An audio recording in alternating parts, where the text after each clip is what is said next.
Do you notice how we started yawning when we looked at leaks and sludge and our relationship with money? You know, really, this is really good work. The question is this: are you willing to have ease in your relationship with money? Are you really willing to have ease? Yes. Well, listen, don't answer yes too quickly, because you may end up having to do something. Yes, taking action. Because success lies in taking action. And we're going to see this even as we talk about ease. Now, raise your hand if you have a hard time going for goals in life. Raise your hand if you have a hard time finding them or even going for them. You know, someone's pointing to his wife and saying, "Raise your hand, dear." Absolutely. Listen, I would like to see everybody's hand raised at this point, because we do have difficulty, and one of the reasons why you might have difficulty is because they may not be goals at all.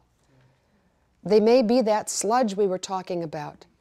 I'm going to give you a definition of a goal that we're going to use here as we look at you being financially successful. The definition is this: a goal is an area or object toward which play is directed in order to score. I'll say that again. A goal is an area or object toward which play is directed in order to score. Do you remember play? The P word, remember play? You know, it's close to fun. Remember the fun word? Now, a goal is an area or object toward which play is directed in order to score. When you reach a goal, you feel joy. When you clear up some money sludge, you feel relief. Okay? For example, when I balance my checkbook to the penny, is that joy or relief? It's relief. When I'm on my first fully paid for vacation, fully paid for, do you see the joy? All right? Discovering my net worth, doing it, could be relief, maybe just a little stomach tightening for some of us, yes? But having 5 new clients in my business this week, do you see the joy? So I want you to attach joy and enjoyment to goals. It's really interesting, in the English language, goal is G-O-A-L, and jail is G-A-O-L. Yes. And, you know, for many of us, we've come to equate goals with some things we should do, we have to do, you know, and it makes us so heavy.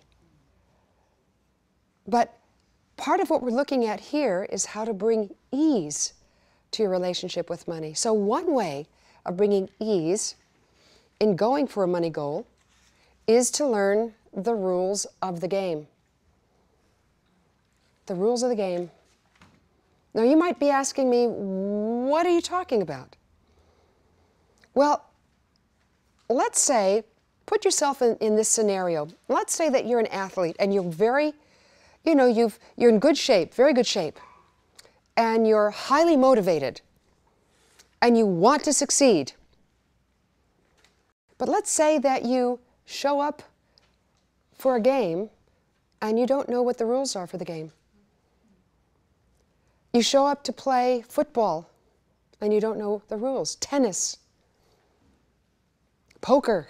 You'd make a lot of people happy if you didn't know the rules of the game for poker, but be that as it may, would you be very successful if you didn't know the rules of the game? So consider the possibility that you have everything it takes to attain your goals and dreams in life, and that the only thing you haven't yet learned are the rules of the game. Would it be okay for you to discover that there's nothing wrong with you? Yeah. Seriously. That you're fully able to have the goals and dreams that light your heart up. But first you need to learn the rules of the game. what we're about to talk about is really going to help you be successful if you look at it. Because we're going to be looking at things in a way that's a little different than we normally talk about them when we're looking at being successful. Once again, because we're going to be looking now at something I call the playing field. So you heard me talking about learning the rules of the game. So what does this playing field have to do with us? Well, let's say that there are two domains of reality that you and I have come here to learn, to work in, to live in, to have fun in. The first is visionary reality, and the second is physical reality. Now, these two domains differ in some very important ways. And in order to be successful, it's useful to see how they differ. Visionary reality is the home of your ideas, dreams, and vision. And everyone has those. You know, let's say I were to talk with you and, you know, you're a group of friends and I would say to you, you know, I have this wonderful idea to open up this pizza parlor and I'm going to use the most fabulous gourmet pizza ingredients, the best cheese, the best tomatoes, and you're going to be able to walk into my store and smell and taste the pizza. Now, raise your hand if your mouth is starting to water a little bit. Of course it is. And let's say that I came back to you the next week and I said, you know, I don't know so much about a pizza parlor. How about a chocolate shop? And I'm going to serve hot chocolate from around the world. So I'm going to have a hot chocolate bar where you can come and drink hot chocolate from Russia, from Peru, from Mexico. Now, are you smelling some chocolate? Of course you are.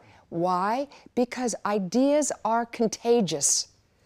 Ideas are contagious. People can see them when you talk about them. That's part of our nature. Not only that, ideas have very, very high energy because they are not tacked down by promises for action. So you see, you can have all the great ideas in the world when you don't have promises for action. But let's say you want to start doing something in physical reality. Because you and I are here in life to take ideas, dreams, and vision from visionary reality to physical reality by being conscious conduits of energy. Do you see how this is starting to fall together? Now, physical reality is entirely different. Whatever you want to do is going to take energy. And it's going to usually take more energy at the beginning than you thought it would. Money, time, physical vitality, your creativity, your enjoyment, your ability to savor. And finally, relationship. It's going to take much more of that energy than you thought. I want to do just a little sideline for you about the energy of enjoyment, because it is so linked to all the other forms of energy. Let me show you how, okay? I discovered this many years ago. I found that there's an essential difference between people who are naturally slender and people like me who have to work at it.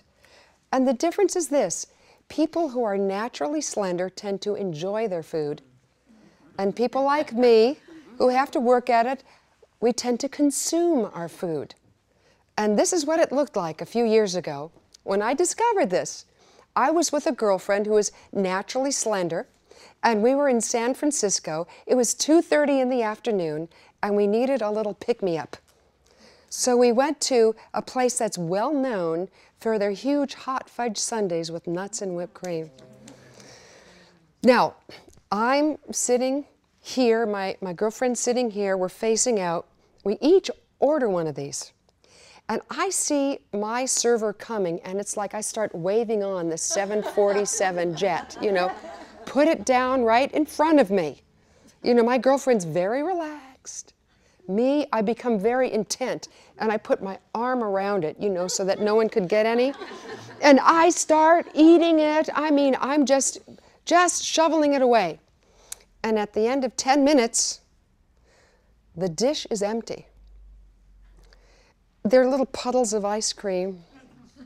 I have a little chocolate sauce on my face. And I'm pushing it away, and there's this little voice in my head that says, I can't believe I ate the whole thing. Meanwhile, my girlfriend is saying, Maria, do you notice the little nummy? I think it's imported dark chocolate.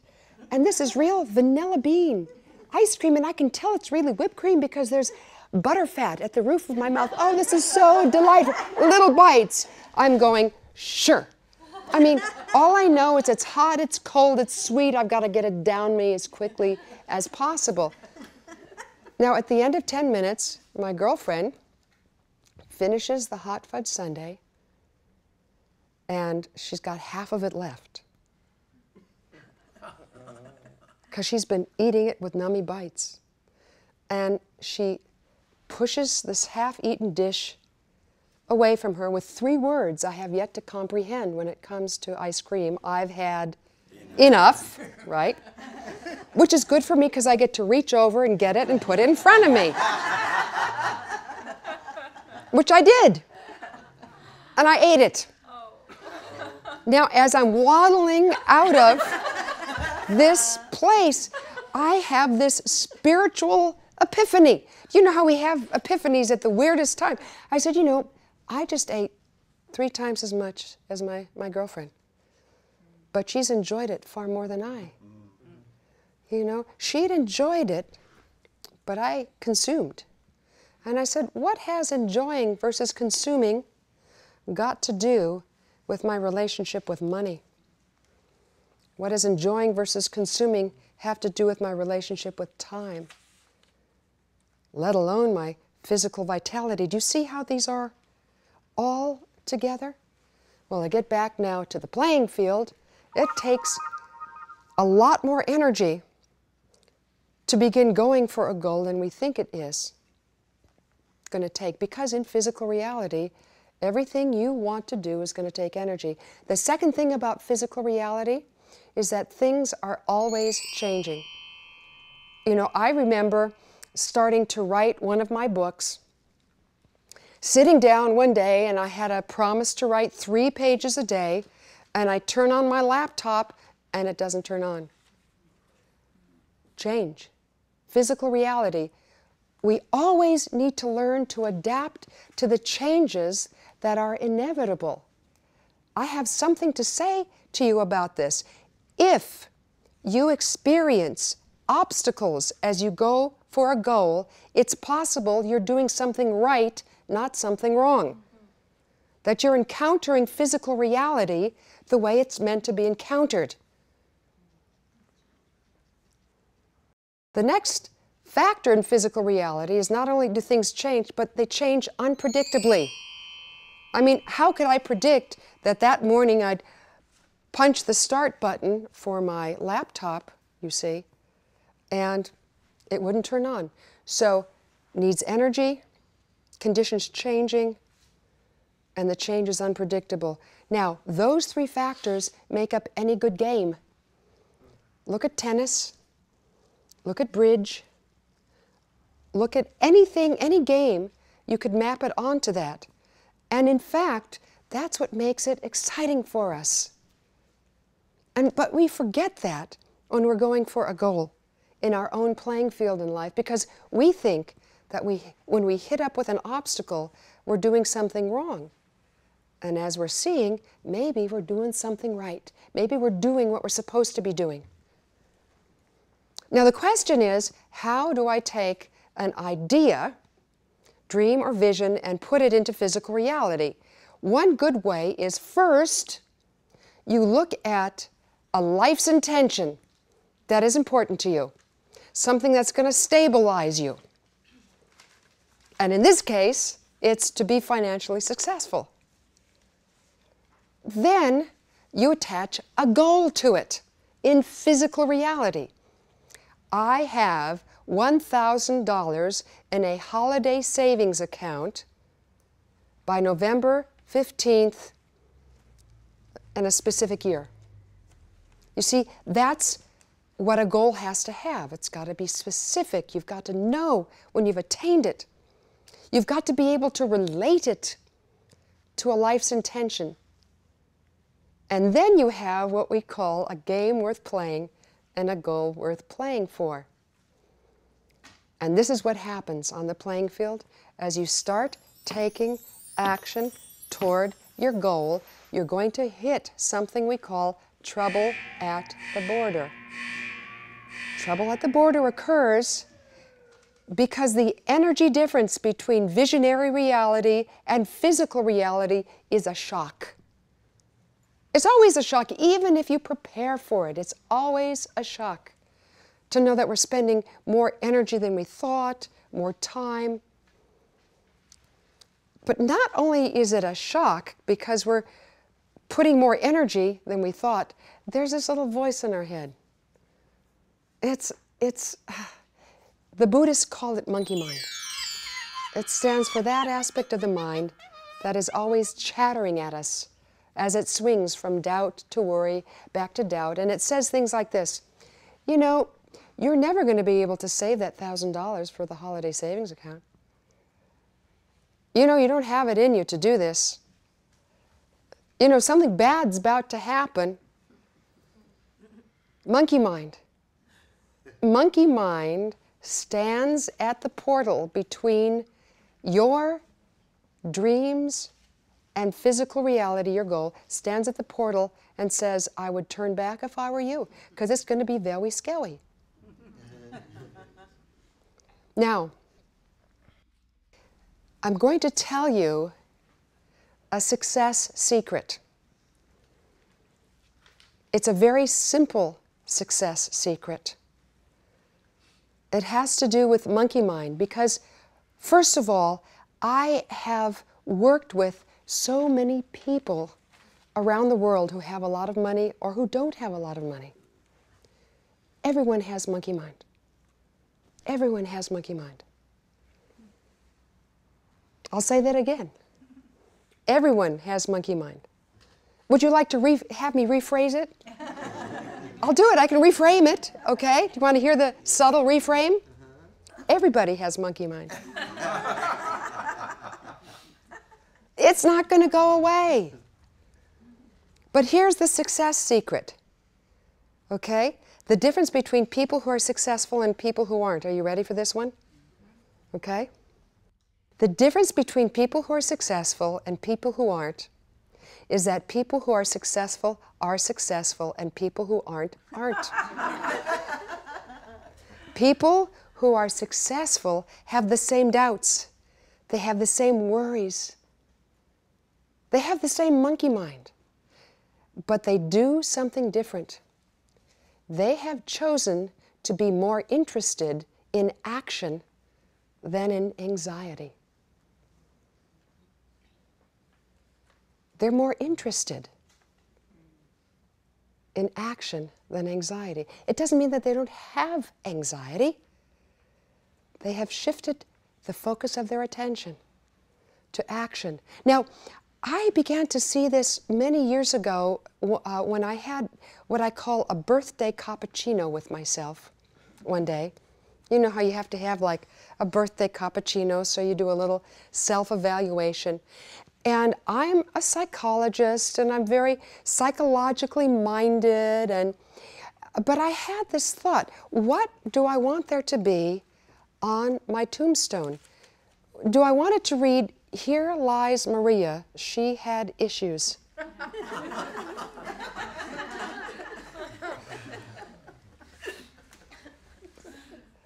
You know, because you and I will be known for that about which we're interested. You and I will be known for what we focused on, what captured our interest. And I said, no, no, I want on my tombstone, here lies Maria. She loved us, we loved her, and life was just a little better because she was in it. And don't you want the same? I say everyone wants the same. And so, how does this relate to our relationship with money? Well, ask yourself, regarding my relationship with money, what am I more interested in? My drama or my dreams? My resistances or my results? My conflicts or the contribution I'm here to make? Now, I'm sure, as you look at it, you know which side interests you. You know which words interest you. So the only thing to do, therefore, in going past trouble at the border with ease, is to learn to take small, sweet steps toward your goal. Don't promise to do too much at the border. Because if you get, really, if you take a flying leap at the border, you'll be squashed. So small, sweet steps at the border after you're clear about what is important to you. You're focusing your energy. You're at the border. Monkey mind is there. And you say to monkey mind, thank you for sharing, but I'm more interested in taking action. That's ease. Thank you.